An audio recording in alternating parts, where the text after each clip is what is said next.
In this episode of Rules for Thee, Not for Me, featuring Trooper Travis Tucker, we are going to discuss perjury. 1. Is it okay for cops to lie under oath to a judge to obtain a search warrant? 2. Should cops be held accountable for their actions? Well, the Texas DPS seems to think it's fine. Not only did this trooper do just that, commit perjury, but when brought to the attention of his supervisors via complaint filed with the Inspector General, the officer received 0 reprimand, not even a slap on the wrist. Why are officers not held to the same law as we the people? Wild. Thin blue line seems to just mean I can break the law. Not only can I break the law, but my brothers in blue will back me up and help sweep that shit under the rug. All right, small backstory. My child was hit by a car. It was a hit and run. And that is what this video is. During this investigation conversation that the trooper's having with this guy, that's what he is asserting, that this guy called 911 and therefore saw or was there at the scene at my daughter's accident, which it's total bullshit. The call does not exist. There is no 911 call. I have the officer himself saying that 911 wasn't called. There are no records from Sprint that 911 was called. There are no records in this guy's phone that they obtained illegally of this 911 record. And I even took it a step further. I emailed the 911 dispatch office, and they as well stated that there is no hang-up call. We verified with the 911 office, do you log 911 hang-up calls? And they said absolutely. So the call doesn't exist, yet that did not stop this officer from obtaining a search warrant illegally, committing perjury. He went to a judge and swore under oath that they had proof from Singular that this 911 call existed. And it doesn't. He committed perjury. It's all a lie. And then he goes and he continues to go on this story that this 911 calls with this guy through his interrogation, that you called 911, you called 911, why were you out there? So let's check it out. You know, like I said, you dialed 911 from your phone. Mm-hmm. Well, so either you were with somebody that was driving and you saw it happen and you're like, oh, dang, you know, we need to call 911. yes. And you called 911 and then quickly hung up for some reason. I don't know. No, I'm telling you, that's what happened. I have proof that that's what happened. Well, all of the things you're telling me, I understand, but I don't find myself related to it. What's that? I don't find myself related to it. Okay, well, I'm telling you, according to the Secret Service, the Texas Rangers, I was there? the CID and myself, you were there because we have proof that you were there. And that you called 911. When that accident happened? Yes. Like right after the accident happened, you dialed 911. Yes. Right? Yes. So this is a calling phone number, which means you place a phone call, right, off of this cell site. Right? At 8:20 p.m. on June 10th, you called 911 from this cell site. Alright? June 10th at 8:20 p.m. you called 911. Oh, what's that? Why? Why were you out there and why did you call 911? I just showed you proof that you were there. Alright? So I'm not just trying to feed you some lie. This is directly from the cell phone company. Alright? These are all their calls on that cell site. All of those calls, everybody in that area, this is the calls that they made, alright? That's the phone number, which is your phone number, called 911 that night at 8:20 p.m. and 40 seconds. Alright? So I just showed you the proof. I've got proof that you were there. That's what I'm telling you. Alright? I'm not just making it up. Alright? The the people, all the houses back there, Yeah. they're predominantly Hispanic community. All right, it's kind of like out here. Most of the people out here are predominantly, mostly Hispanic people. Wow. And what makes this even more disturbing is a month before he spoke with this individual, when we returned from the hospital, we told him that our daughter told us that a woman hit her. She said a woman hit her and she was wearing a blue hat. Like, she saw the person that hit her. But did he find that information to be relevant? Obviously not. And to go even a step further, the top 3 persons of interest are women. Now, we'll get to this more later in the videos. We're going to wrap up this complaint and this, him lying on an affidavit for a search warrant, which is absolutely ridiculous, and how this guy didn't even get a slap on the wrist for that. I did write a complaint, so that's where we're going to continue the video right now on this complaint that I wrote. I did end up writing an extensive complaint to the Inspector General Counsel, the head of the Texas DPS, over Trooper Tucker and how he handled my daughter's case. And in that, I listed this 911 call. It's a pretty extensive complaint, but here's the 911 call. Here's where I state, if this document does not exist, then fraudulent claims were made by Trooper Tucker to obtain a search warrant. I also added the proof that I already showed you guys. Here's the sworn affidavit that he lied on. Here is his responses that the call does not exist and that they've given me all the documents. More documents on we've given you all the documents. So proof that this call does not exist. And let's see what they said. This letter is from Captain Timothy Simmons, and he states, your complaint against Trooper Tucker has been investigated. Based on the investigation, sufficient evidence supports the allegations Trooper Tucker did not thoroughly investigate this crash. Crash my ass. It wasn't a crash. It was a case of severe bodily harm and failure to stop and render aid. Aside from the investigation shortcomings, blah, blah, blah, Trooper Tucker has received the appropriate supervisory counseling coaching about this incident. Trooper Tucker will continue to receive the supervisory guidance, mentorship, and leadership we provide all our employees in performing their duties. Wow. I am so glad that you feel that that is sufficient. This guy doesn't even get a slap on the wrist. He doesn't get a reprimand. He gets nothing.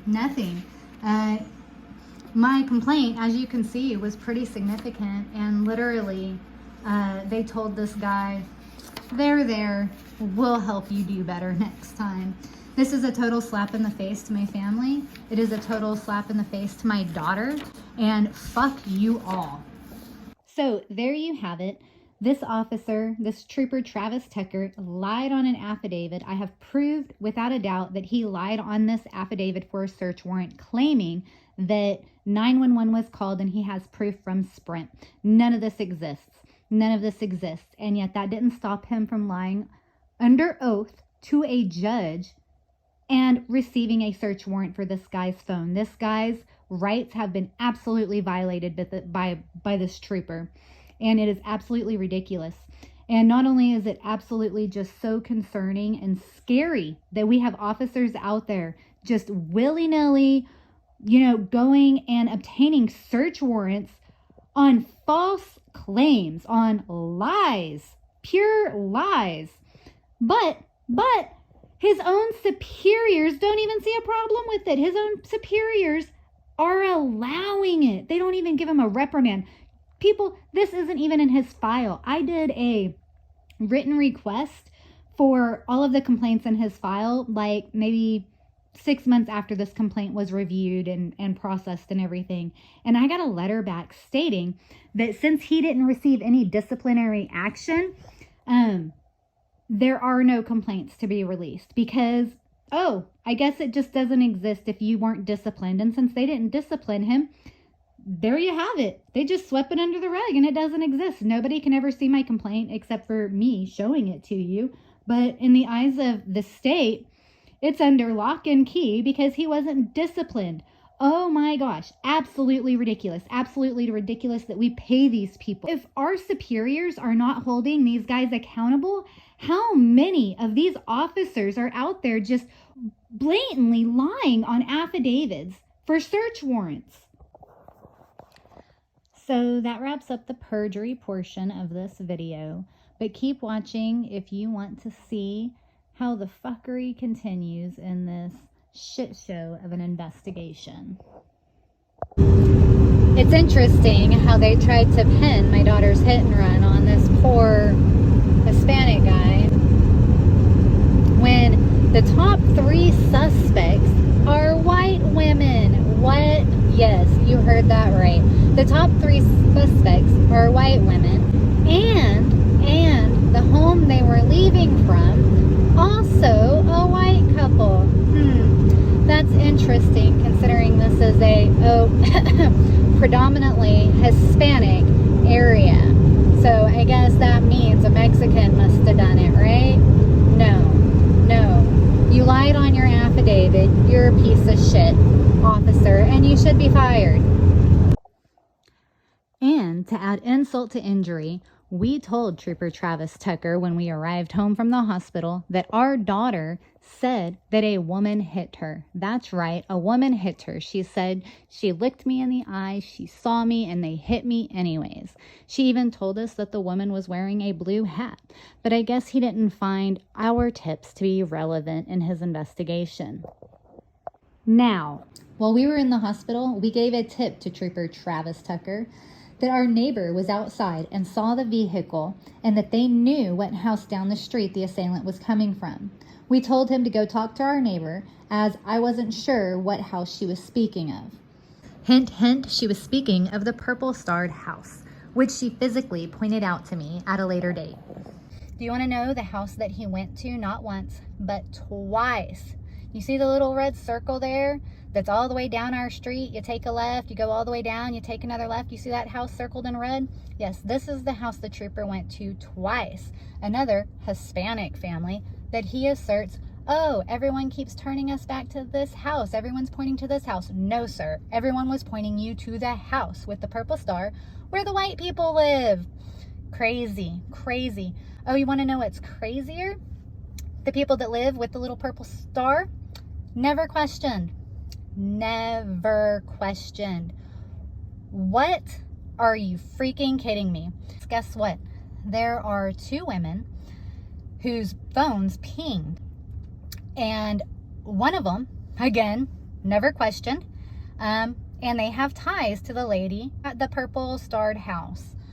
So you see the house with purple star where, crazy enough, where we told the trooper that our people that we knew said they were coming from, has ties to these people. Like, she literally, on Facebook, I proved that she has ties to these people that live here. Yet, did they talk to this person? No, they never talked to this white woman either. In fact, they couldn't even find her. Like, the phone number, they did a request for the wrong AT&T, and AT&T came back and said, oh, that's a singular phone number. You need to get with them. And Trooper Tucker said, we don't need to do that. You want to know who found the phone number and the connected all of this? Me, a mom. Like, I literally just did a search for the phone number and found that this woman owns this phone, proved it, found the connection on Facebook that this person knows this person. Oh my gosh. Neither one of these women were questioned. Neither one of these people were questioned. You want to go further? We had been told by more than a few people in town that this was a drug house, that people go there to buy drugs. Everyone's always partying there. There's always traffic. You'll see it in a couple of interviews. If you happen to watch them that I post later on. But this was a known drug house. People were always coming and going. And this lady and her husband were more than likely buying drugs. I can prove that they were on drugs at the time. And they went and talked to this lady, and she lied, she cried, she melted down. She's like, oh, I should have never gotten an iPhone. Oh, my iPhone got me into this trouble because it's pinging all over the place. Oh, it wasn't me, it was my crack-headed boyfriend. And she lied. We proved all of her lies, and still nothing came of that either. They questioned her, and then just nothing. All right, one more fun little connection before we move on to the next person of interest. Person of interest number 2, while her Facebook profile is on private, so we can't see her friends, we can see her significant other's friends list. And he is friends with, drumroll, person of interest number 1. What? Yes, that's right. Moving on to person of interest number 3. Person of interest number 3, she has a vehicle similar to that was mentioned in the hit and run, and she lives in town. And so Trooper Tucker, the day after the hit and run, he goes to ask them questions. And when he goes over there, this guy is there with her, claiming to be her husband, and tells the officers, no, she sometimes has trouble staying on the road because she has seizures. What? Seriously, she has trouble staying on the road. But did Trooper Travis Tucker find that to be relevant? Did he care? These people, this family, they said, oh, our neighbors can verify that we were home all night, so it couldn't be us. We were here. They can verify our vehicles didn't leave. Do you think Trooper Tucker went to the neighbors to ask them? No, he didn't. He did not take the time to go check with the neighbors the day after the incident, where this would be fresh in their minds. No, he actually says, they said they were here all night. Why don't we just take their word for it, huh? Because he is such a great investigator. So let's wrap up person of interest number 3 by connecting them to the neighbor of the Purple Star house. So again, this is another white couple. And they are connected because the couple, the husband of this woman, is the same guy that's claiming to be the husband of person of interest number 3. So, that's interesting, right? Obviously, they both can't be his wife, but there's your connection. Lots of lies going on. Lots of lies going on that I have discovered in this investigation. Everybody seems fucking shady as hell, yet no one was investigated other than a first initial talk like, hey, did you do it? No, I didn't do it. All right, let's move on. Case closed. Bullshit. This is just a small taste of the total shit show investigation by Trooper Travis Tucker.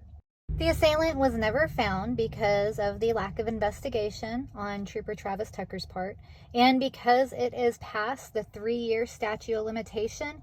Even if the person came forward and said, yes, I did it, they cannot be held accountable. I have been told by the DPS troopers that they cannot file suit because statute of limitations has ran out, and so they just got away with almost killing my kid because Trooper Travis Tucker chose not to do his job thoroughly. Here are a couple of fun videos of Trooper Tucker #investigating. The first one is the night of the incident, when my daughter is being care flighted from Waxahachie's hospital to Children's in Dallas for her severe injuries. Trooper Travis Tucker was out disregarding all the evidence and trying to blame us, the parents, for running over our child. What? Yes, that happened, and you're gonna watch it right now. Way, you would still see tracks that go this way. Right. The only tracks I see in that area are them coming out of their driveway. So what do you think it is? I don't know. Your professional opinion? And I mean, if they hit, it wouldn't have. I don't know her damages. I don't see. I think it's a female. Yeah, 7-year-old. So I don't know how fast the vehicle could have been going. Maybe it was them. Maybe somebody was holding the gate open and they were coming out and they hit her maybe 15 miles an hour. Yeah. As of right Did the now, hospital indicate which line it was that happened? I mean, 15 miles an hour. I don't think it would struck that mailbox like that. It probably just bent it over. I don't know. I mean, I'm trying to find evidence, and I don't see any evidence that a vehicle went off the road. The second video is the day after my child got hit by a car. And we were still in the hospital. My daughter's having surgery on her shattered elbow. She made it through the night with the internal bleeding. But we're still in the hospital. I mean, we were still dealing with a lot. And he's again out there hashtag investigating. And well, just check it out. Him and the cop, this other cop, are just laughing about how cops are the worst drivers out there. Check it out. He does say she has a hard time staying on the road when she drives. I'm all like,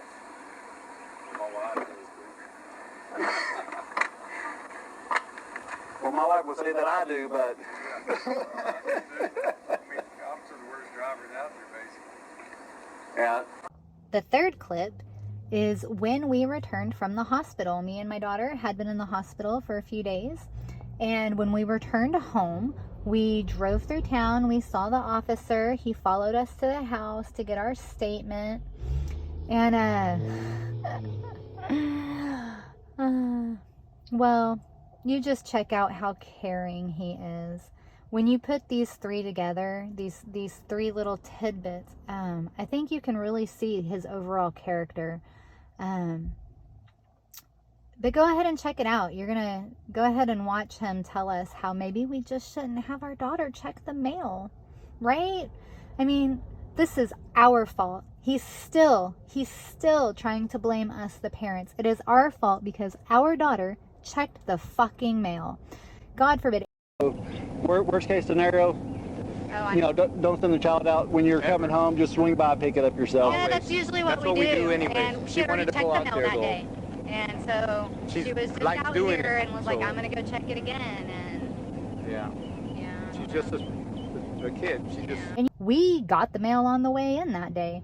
We usually checked the mail in the car, but regardless, even if that wasn't normal, if our daughter went out there and checked the mail every fucking day, it's our fault. It's our fault because someone was either drunk or buying drugs or both, and they swerved off the road into the ditch. They took out our mailbox. I mean, our mailbox was no longer standing. It was on the ground. The wood post was in pieces.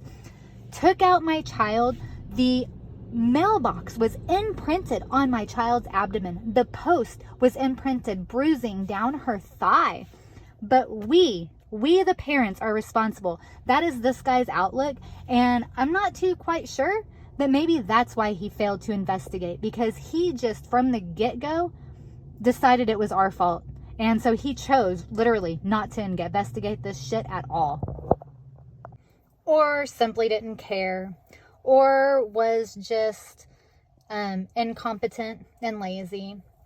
Or it was a cover-up, because this is a small little town where everybody knows everybody but us, because we had just moved here not 6 months prior to this happening. Yeah, what a great welcome to the community.